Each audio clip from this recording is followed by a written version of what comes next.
Really? We're live. We're live. Yep. Okay. No, I talked to Richie Vasallo today. He's coming out for Hangtown, September 11th. Let's go a day before because it's the last race of the year. There's going to be 1 million people. So let's get a room up there now. Let's think about calling tomorrow and reserving a room close to there. Yeah. The random share giveaway is a Marty Smith poster and a Vinco sticker pack.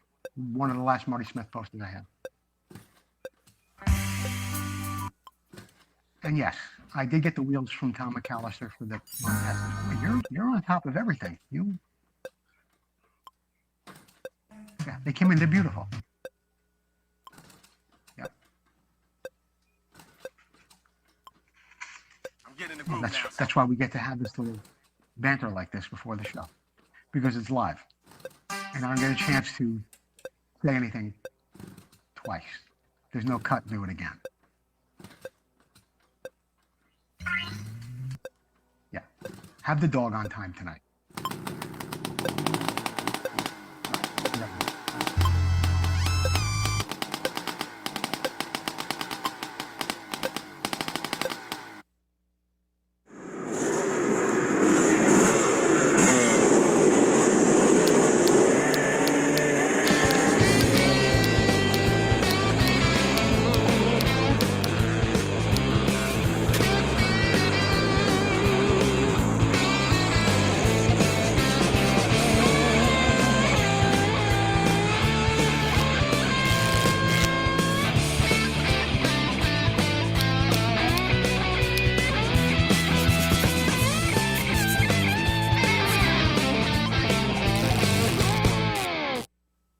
Good evening, everyone. It's Wednesday, May 26th.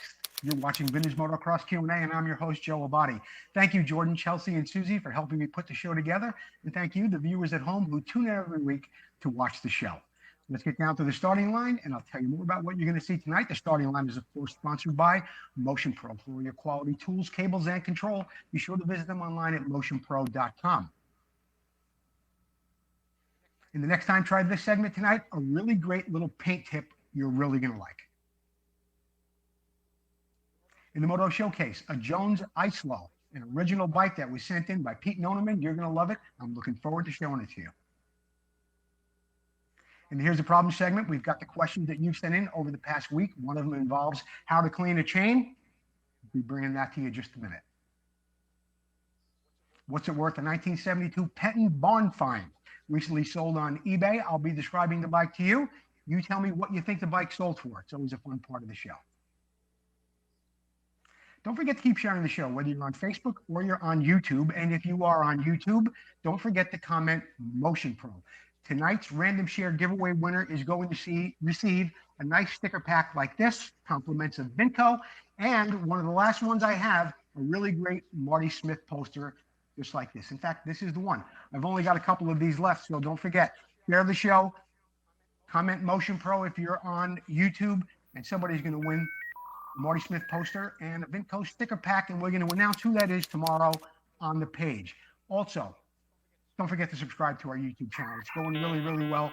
You can see all the videos that we've made there, all the shows, all the radio shows. So if you subscribe, you'll get a little alert like this, and you'll know when we're live on YouTube. And also, you can watch all of our episodes in HD. It's a great way to watch the show if you haven't watched it live.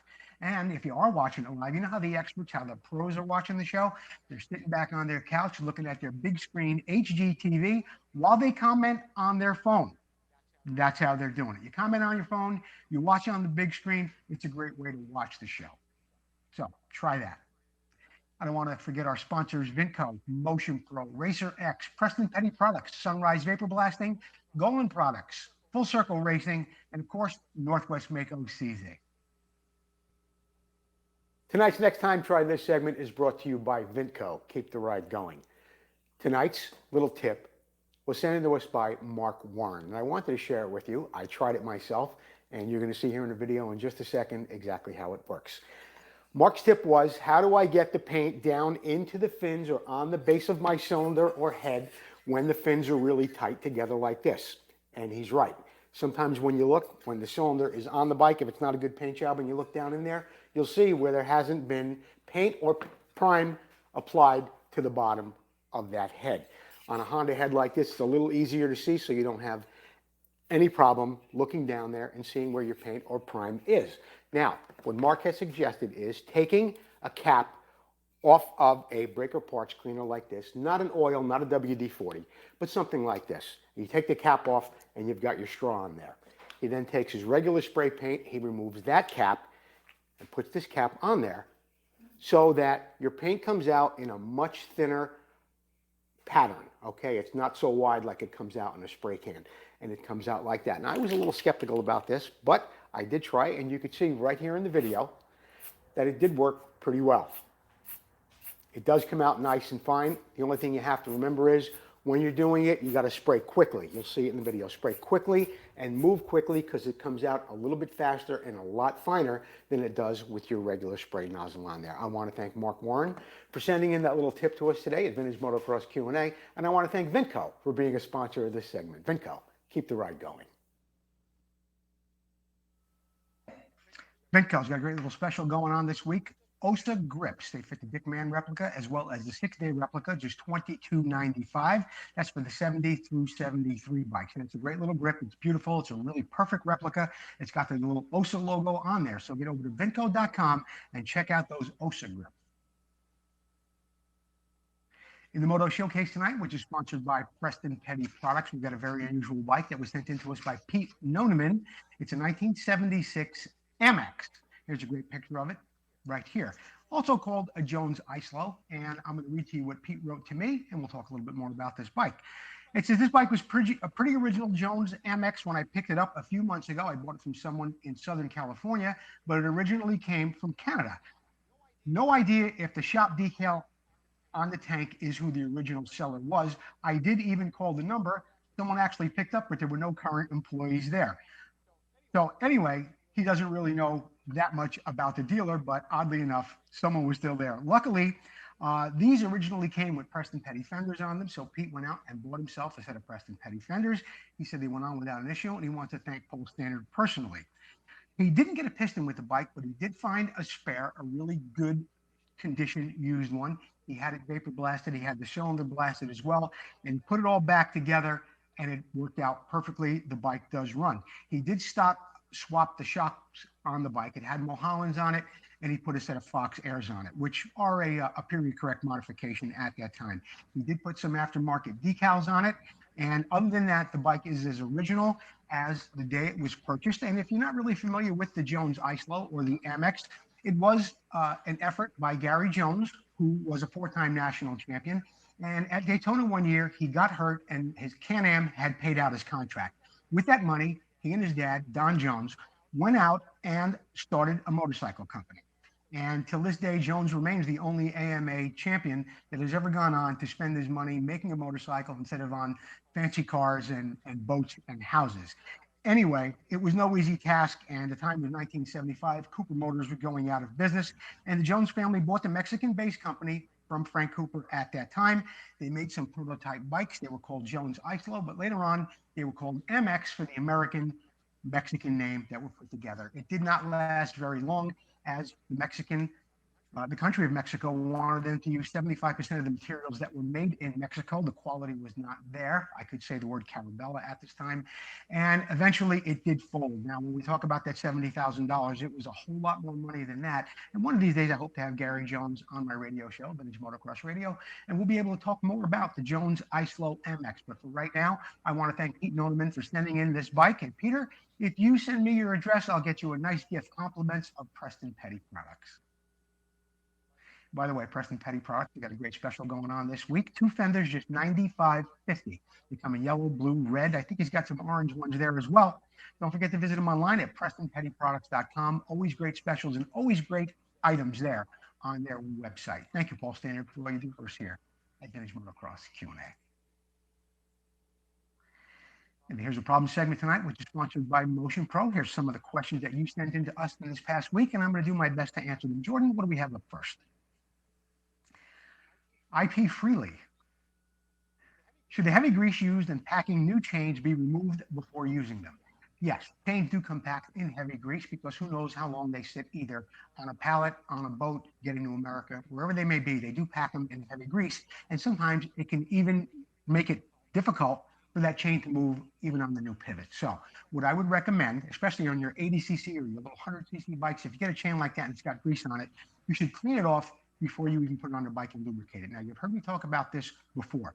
WD-40 is a great way to cut grease. Yes, a lot of people think it's a lubricant. It is in some way, but it's not something that lasts a long time. What it is great for is for cutting petroleum-based materials. Stickers, anything with oil on it, anything with grease. Use WD-40 to clean that grease off. This way you don't have to dunk your new chain into a parts washer or anything like that. It'll come nice and clean with the WD-40. Wipe it down with paper towels. Then you can use a quality chain lube like AMSOIL to lube that chain up before you put it on your bike. So yes, that grease should be removed. Clean it with WD-40, lube it up with a little AMSOIL chain lube, and you're good to go.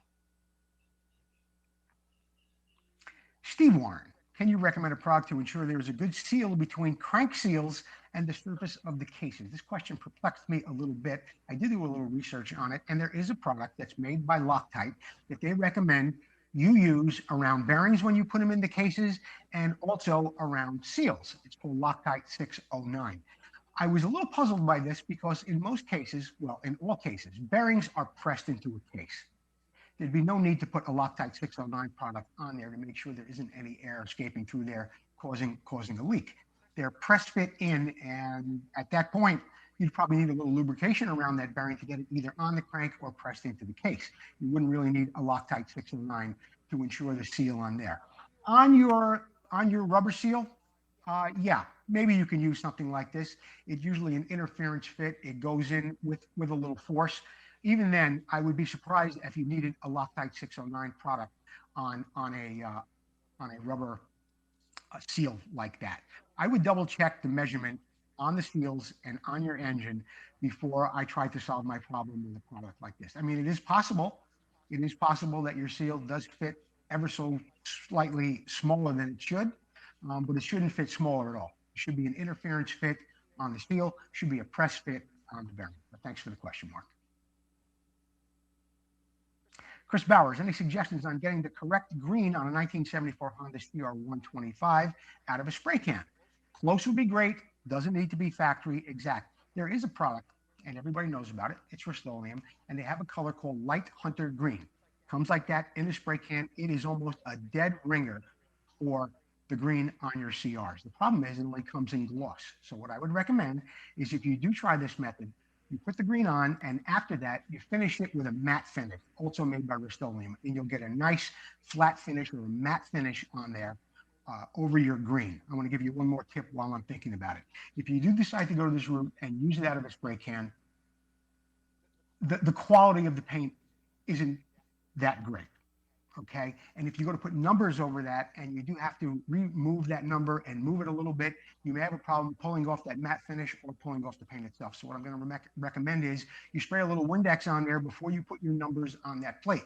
You get your numbers perfect the way you want them. You could squeegee out or gently push out the water that's behind it, the Windex with a paper towel, clean it off, and you'll have a nice finish on there. But that Hunter Green, that Light Hunter Green from Rust-Oleum is really, really close to the green, the competition green that came on the Hondas. I want to thank you for that question. I'm Gary Chaplin. You're watching Vintage Motocross Q&A with Joe Abate.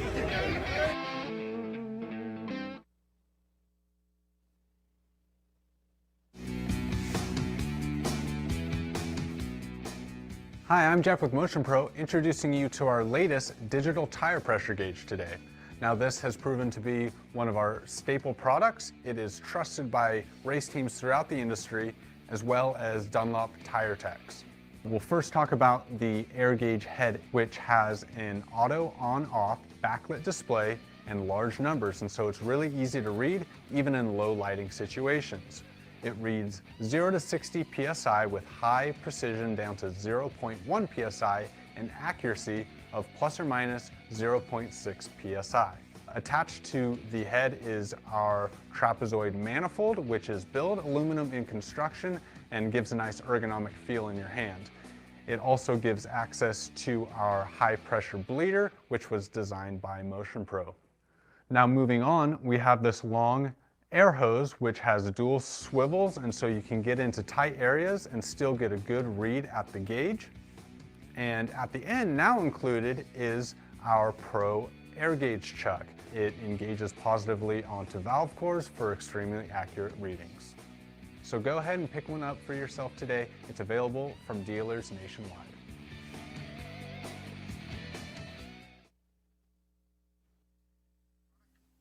From Motion Pro. In the What's at Work segment, which is sponsored by Golan Products, we're going to take a look at a 1972 Penton that recently sold on eBay. It was described as a barn find. It was found in Texas. I'm going to tell you a little bit about the bike, and this is the point of the show where you guess what you think the bike sold for. Okay, it's always a lot of fun. So put in your guesses as I describe the bike to you, and we'll see who's closest in the end. 1972 Penton barn find. It was a really nice looking bike, very, very complete. The rims did have some rust on it, which is what you would find on a bike that maybe was in Texas. Other than that, everything looked pretty original, and it was a bike that looked worthy of a restoration. The only thing I found a little bit unusual about it, and you'll see it in one of the later pictures, is that it had some kind of a rack that somebody welded on the bike. But the headlight was there. There's that rack I was talking about just a moment ago.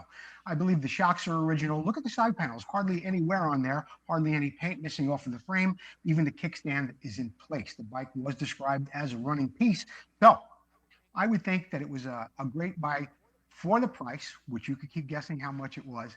The tool bag was there. The bars seemed original. The levers, the hardware all looked really nice on it. None of it was stripped or broken off. All in all, I thought it was a great piece, worthy of restoration. The pipe, the number plates, as you can see, it was a nice, complete bike. Now, what did you think that bike sold for? $3,000, $1,500, $2,500.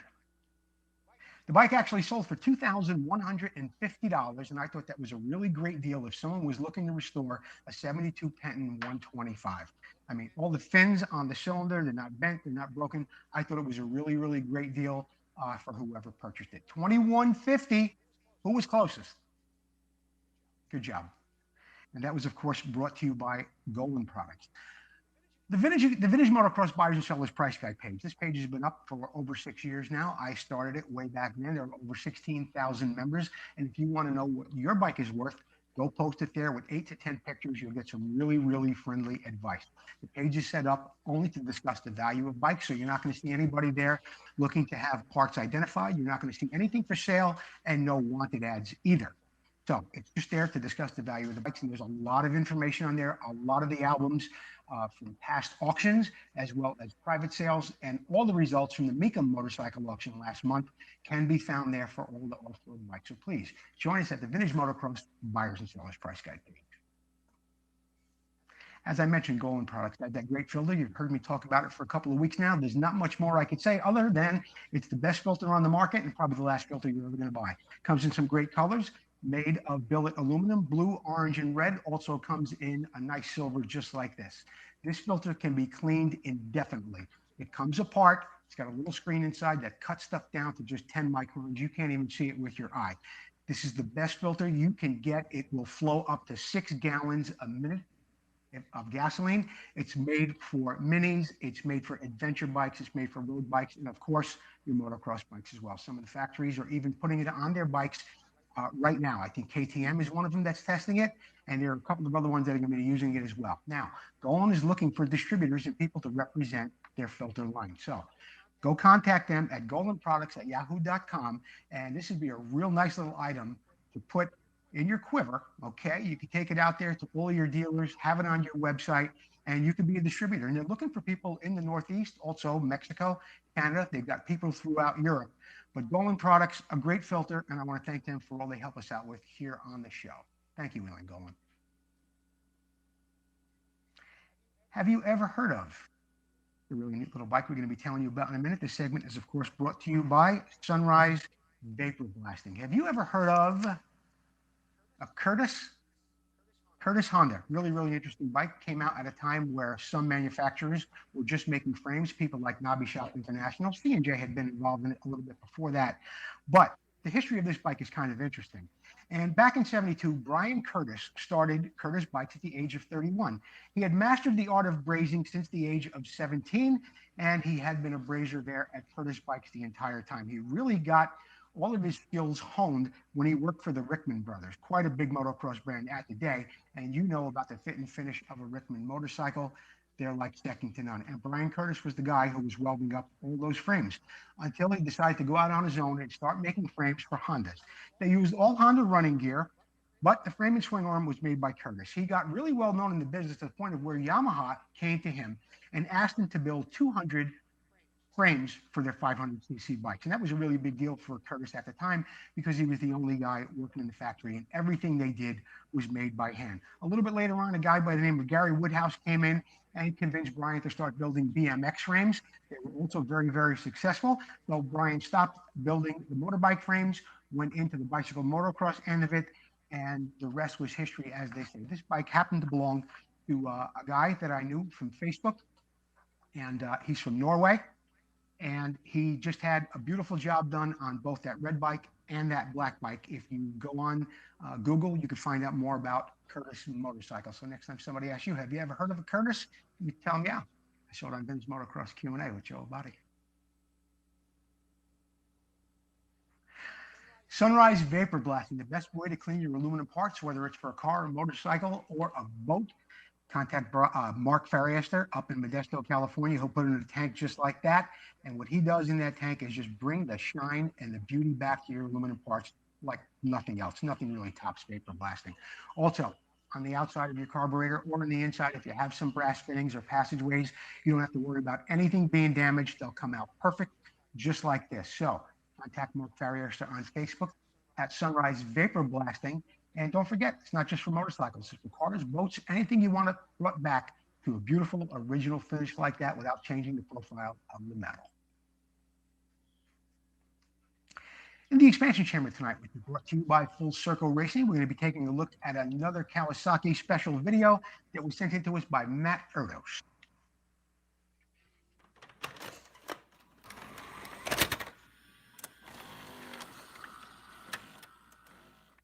Today we're going to look at the differences between the seat assemblies on the 1973 F12M and its successor, the 1974 KX450. We'll start with the F12M in terms of differences. From the outward appearance, the seat cover was pretty plain Jane. As you can see, there was no Kawasaki script on the back of the seat. It's just a plain seat cover.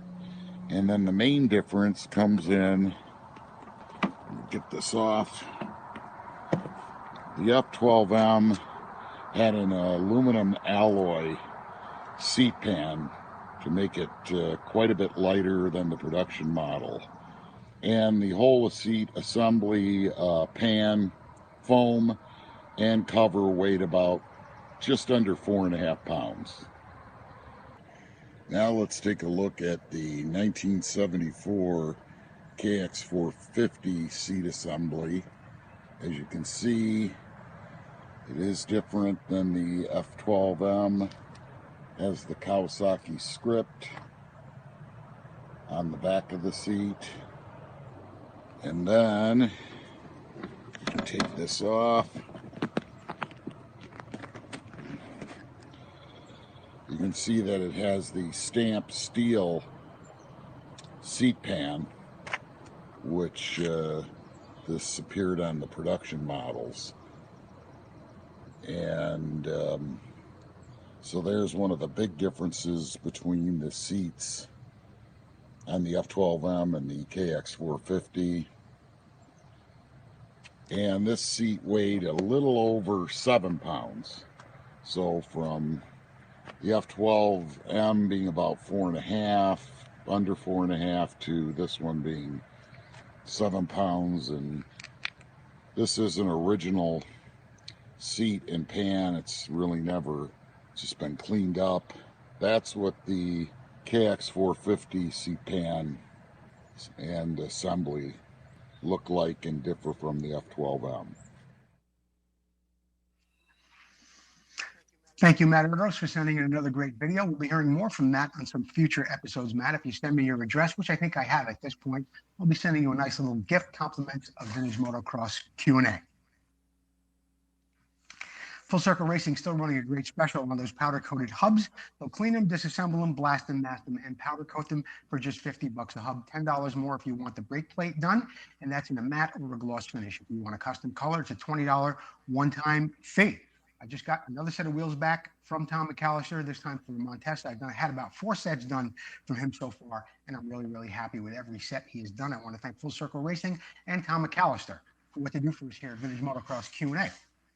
Also, at this time, I want to announce that tomorrow on the page, on Vintage Motocross Q&A, we will be announcing the winner of our random share giveaway winner, tonight. It'll be for this Marty Smith poster, as well as a nice little sticker pack, compliments of Vinco. So don't forget, keep sharing the show. And then on Thursday, tomorrow, go over to Vintage Motocross Q&A, and I will announce who the winner of the random share giveaway is.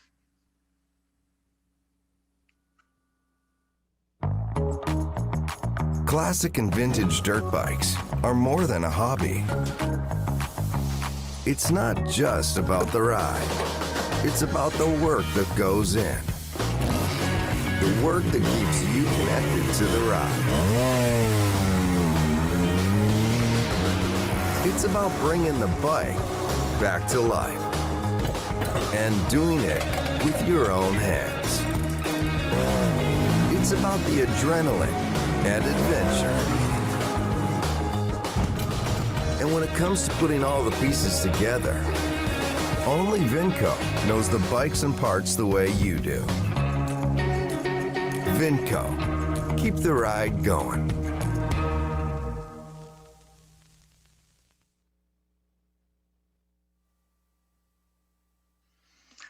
This Week in Motocross History is brought to you by Racer X Magazine, available on your newsstand and online right now. I want to thank Scott Wallenberg and Davey Coombe for their support. Don't forget to look at our ad in the back of every issue of Racer X.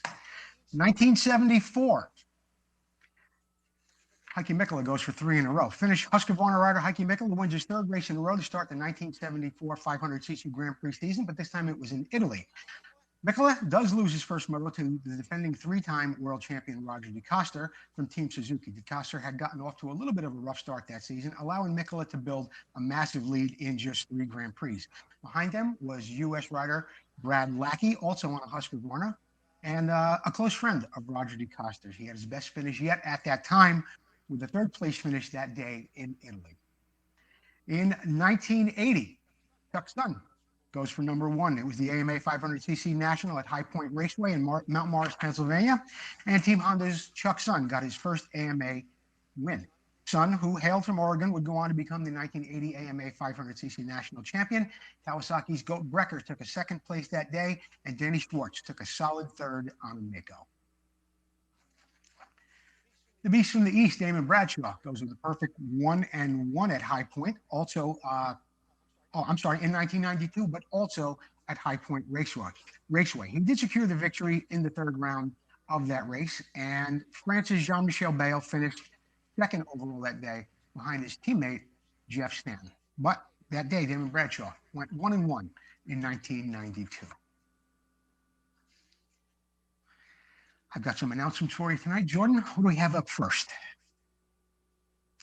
Vintage Motocross Radio. You can listen to all of our radio interviews on podcasts, okay? They're on Spotify, they're on Cashbox, they're on a bunch of them. You could always listen, of course, on Facebook. You could also listen to them on YouTube. But if you want to listen to them at your leisure where you're not on Facebook and you just want to listen to it in your car, on your phone, you can always go listen to it on any of those stations. We're on like 9 stations at this point. Last week, our guest was Doreen Payne. Let's listen to a soundbite from Doreen. Your dad was a big, not only an inspiration for you to ride motorcycles, but he was apparently very, very supportive of you in the bicycle motocross scene as well. Yeah, my dad was all sports affiliated and very, very, very, very stern coach. Okay. You know, Doreen, I didn't have it here in my list of questions, but what we're talking about kind of prompts the question. What kind of responsibilities did you have at home? I mean, back then I know how it was where kids had jobs and they did things or they had chores around the house to, to earn that privilege of racing and having your parents support you in that. So did you go through that phase as well? Were you expected to do things? Oh, yeah. My dad put me to work, let me tell you that. We had Ames Racing and Repair, and I did all the cleanup, tire changes, all that stuff. Plus, I was non-permitted and had to work a job. So I worked for Newark when I remember I was really young then. And then I remember, my hardest job was I lived in Newark, California, and I had to pedal to San Mateo when they opened up that Dunbar Bridge every day on my VMX bike to go to work. Every day.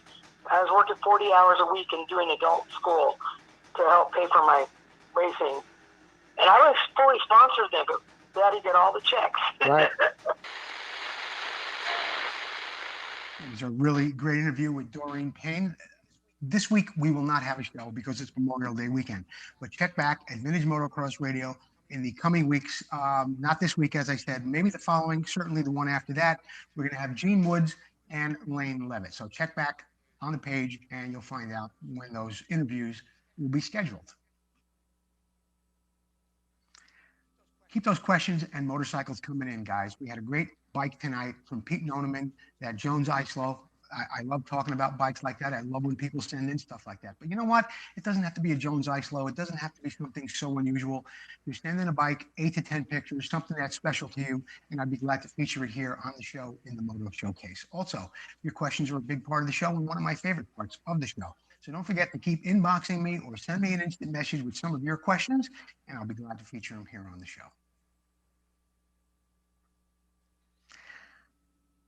It's Jordan Woodworth's birthday today. Jordan Woodworth, of course, you know, the producer of the show, all these fancy graphics and lights and how things change, all his work. I want to thank Jordan personally for doing all that for us for all these years. And for some reason, I did ask Jordan to include a picture of himself so I could announce it was his birthday tonight. That is not Jordan Woodworth. But anyway, happy birthday to you, Jordan. Many more. Really great event coming up on June 6th at Glen Helen, the Motocross Revival. If you watched the show last week, I had David Deerhurst on talking more about this. It is put on by American Retrocross, and it's all about the golden era and the meet and greet. There's going to be some factory bikes there from Honda, Yamaha, Suzuki, Kawasaki. There's racing for everybody, from the minis up to the full-size bikes and all vintage racing as well. There's going to be a class for everybody, and you can sign up that morning. That's June 6th. At Glen Helen. It's going to be a great event. I'm going to do my best to make it. Pacific Northwest Vintage Motocross is just right around the corner. In fact, I think it's this weekend, May 29th and 30th. That's at Riverdale MX up in the Great Northwest. May 28th and 29th, also this weekend, Topeka, Kansas, in the heartland, a beautiful AHRMA event. And it's going to be a lot of fun because there's so many other things going on, including a swap meet, a motorcycle show. There's going to be exhibitors there, camping. I'm sure it's going to be a really great time with all the regular AHRMA classes. So if you're out there in Topeka, Kansas, this is the weekend you want to get out there, get your vintage bike going. It's the 52nd running of the Dirt Diggers up in Sacramento, in Prairie City, and that's coming up on September 11th. There will be a real special show going on up there as a 9/11 memorial. It's also the last outdoor national of the year. So, as you maybe heard me talking here at the beginning of the show, I would advise you get your tickets early, maybe get a room up there because it's going to be jam-packed. The last event of the season, and as the racing gets closer toward the end of the year, you may see a real big points race going on. It could be the deciding race. Your champion could be decided right there at Hangtown, September 11th. Hope you can make it. I'll be there for sure. We're going to get down to the finish line right now. The finish line is, of course, sponsored by Northwest Mako CZ. Northwest Mako CZ's got a great special going on this week. Bronze swing arm bushings and also a swing arm pivot for just $73. $73, not for each of them. That's $73 for the combination. Okay. So if your CZ is at the point where it's getting a little sloppy in the swing arm, you want to replace those bushings, go over and see Alan Brown. Get a set of bronze swing arm bushing, and it's probably a great time to replace that swing arm pivot as well. Just $73 this week at Northwest Mako CZ. Thank you, Alan Brown, for what you do for us here on the show. Vintage Motocross Q&A t-shirts and hoodies are still available. Follow the link in the description of the show. They're available in gray and white. T-shirt is just $19.99. The hoodie, just a couple of bucks more. Get them while they last. Vintage Motocross Q&A t-shirts and hoodies. Sponsorship opportunities are still available, okay? You could be seeing the same results as Vinco, Motion Pro, Full Circle Racing, Preston Petty Products, and everybody else. We're reaching over 20,000 people a week. 20,000 people a week, and it's not as expensive as you think. Inbox me. I will send you a proposal package. I put something custom together for Golden Products, okay? Something really nice, just a little 3-month deal. He's real happy with it. He's seeing results, and so are some other people, okay? So it's not as expensive as you think, and you could be really reaching a lot of people. Get a hold of me. I'll get you a sponsorship proposal package. I want to thank you for watching Vintage Motocross Q&A. That wraps it up for this week's episode. Don't forget to join me on, not this Sunday, but probably next at Vintage Motocross Radio. And of course, I'll be back next week here again at Vintage Motocross Q&A. Thanks for watching. And happy birthday, Jordan. Gino! Gino! Where are you, boy? Come on, Gino. I got you. Look what I got.